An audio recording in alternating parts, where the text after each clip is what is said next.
ઓમ ગણેશાય નમઃ. ઓમ નમઃ શિવાય. ઓમ ગમ ગુરુવે નમઃ. વિદ્યેશ્વર સંહિતાનો અધ્યાય 2 આજે આપણે સાંભળીશું.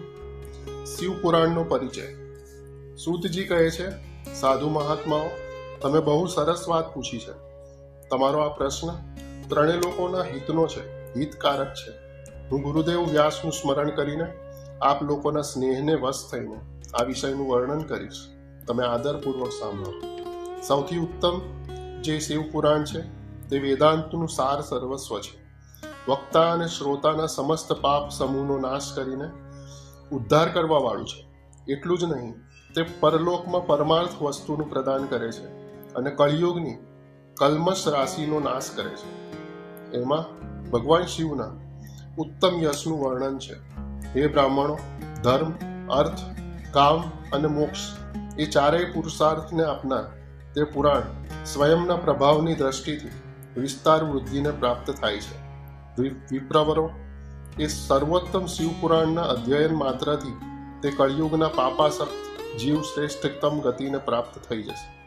જ્યાં સુધી શિવ પુરાણનો ઉદય નહીં થાય ત્યાં સુધી કળિયુગના મહા ઉત્પાદ જગતમાં નિર્ભય થઈને વિચર્યા કરશે. આ પુરાણ વેદ તુલ્ય મનાય છે. આ વેદ કલ્પ પુરાણનું પ્રણયન સૌથી પહેલા ભગવાન શિવે જ કર્યું છે.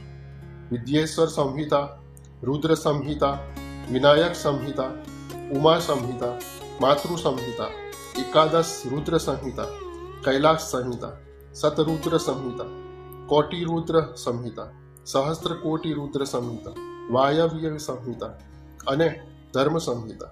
આ રીતે આ પુરાણના 12 ભેદ અથવા ખંડ છે. આ 12 સંહિતાઓ અત્યંત પુણ્યમયી મનાય છે.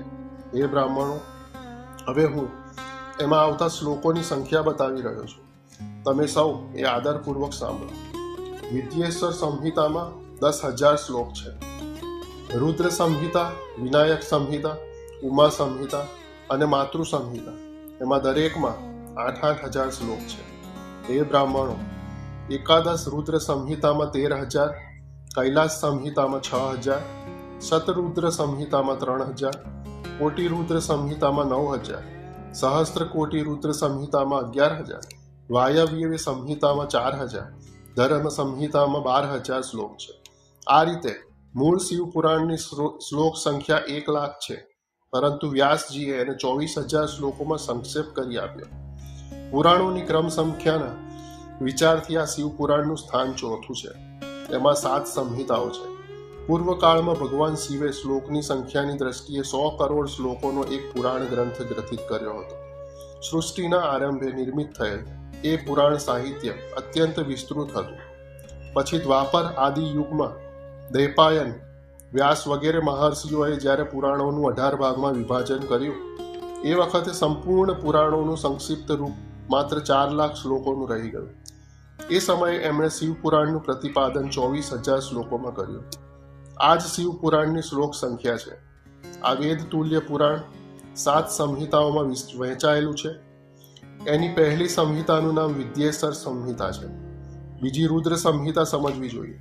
ત્રીજીનું નામ શતરુદ્ર સંહિતા, ચોથીનું નામ કોટિ રુદ્ર સંહિતા, પાંચમીનું નામ ઉમા સંહિતા, છઠ્ઠીનું નામ કૈલાસ સંહિતા અને સાતમીનું નામ વાયવ્ય સંહિતા છે. આ રીતે આ 7 સંહિતાઓ માનવામાં આવે છે. આ 7 સંહિતાઓથી યુક્ત દિવ્ય શિવ પુરાણ વેદ તુલ્ય પ્રમાણિક અને સૌથી ઉત્કૃષ્ટ ગતિ પર પ્રદાન કરનારું છે. આ નિર્મલ શિવ પુરાણ શિવ દ્વારા જ પ્રતિપાદિત છે. આને શૈવ શિરોમણી ભગવાન વ્યાસે સંક્ષેપમાં સંકલિત કર્યું છે.